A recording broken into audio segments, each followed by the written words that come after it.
आज हम आपके सामने एक इनफर्टिलिटी प्रोफाइल में टेस्टिंग जो कराते हैं एएमएच उसके बारे में बात करेंगे। हर लड़की को, कॉलेज गोइंग गर्ल्स को और इनफर्टिलिटी की ट्रीटमेंट जो कपल ले रहे होते हैं उनको, सब लोग को एक डर बैठा रहता है एएमएच का। आखिर एएमएच है क्या? एएमएच एक लेडी के ओवेरियन रिजर्व को शो करता है।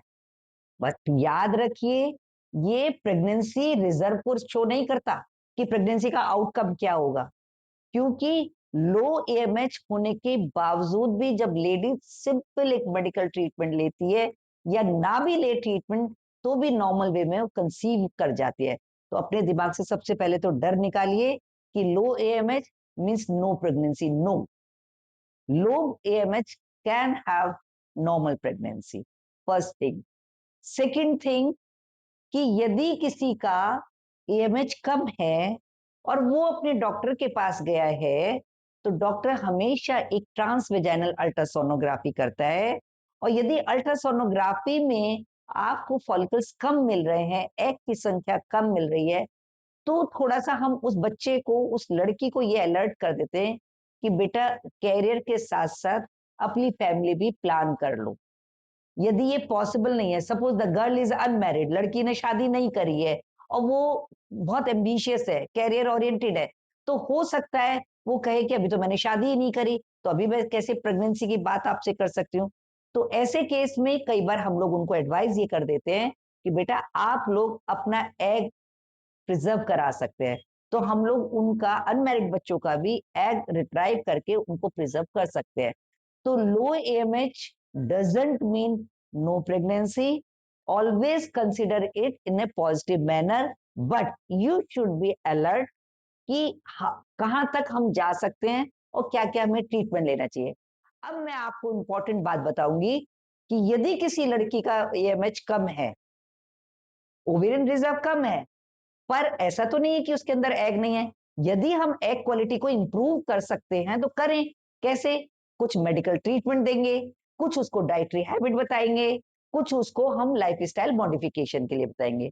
जैसे हम उसको कहेंगे कि आप एक योगा, प्रॉपर योगा इंस्ट्रक्टर से योगा करिए, क्योंकि योगा में along with the exercise they ask you for the meditation. Meditation से आपका जो ब्रेन लेवल है, हाइपोथैलेमिक लेवल है, अपर स्टोरी है ब्रेन की, वो आपकी कंट्रोल में आती है और नॉर्मल हो जाती है। क्योंकि एवरीथिंग इज डायरेक्टली और indirectly dependent on the mental status.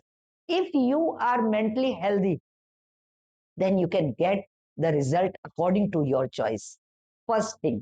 Second thing, आप अपना sleep pattern, try to have proper sleep in the night, not in the day.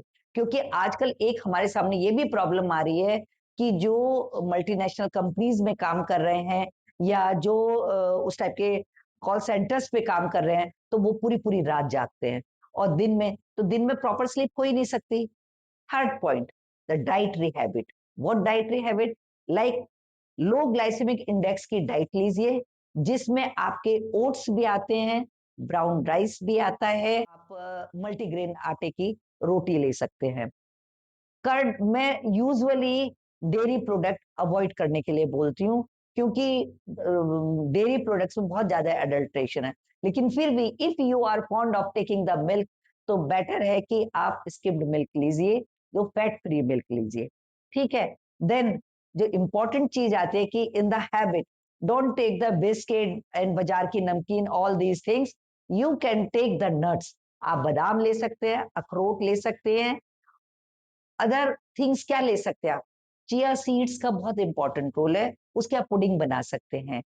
आप और क्या ले सकते हैं? आप फ्लैक्सीड ले लीजिए। आप मल्टीपल जो ये sunflower seeds and other seeds आ रहे हैं, वो सब ले सकते हैं डाइट में। इन सब के साथ साथ प्लेंटी ऑफ फ्लूइड, आपको पानी ज्यादा पीना है। फ्रूट्स में मैं हमेशा अनार के लिए बोलती हूँ, और आप इवन बनाना भी ले सकते हैं, अदर फ्रूट्स भी ले सकते हैं, but always ask the couple कि avoid पाइनएप्पल। देन आपका, आपकी डाइटरी हैबिट हो गई, आपकी स्लीपिंग हैबिट हो गई, आपका लाइफ स्टाइल हो गया, and the important thing, the positive thinking. अच्छा सोचो, अपनी सराउंडिंग्स हेल्दी करो, कलरफुल करो, हैप्पी करो, definitely you will get the result.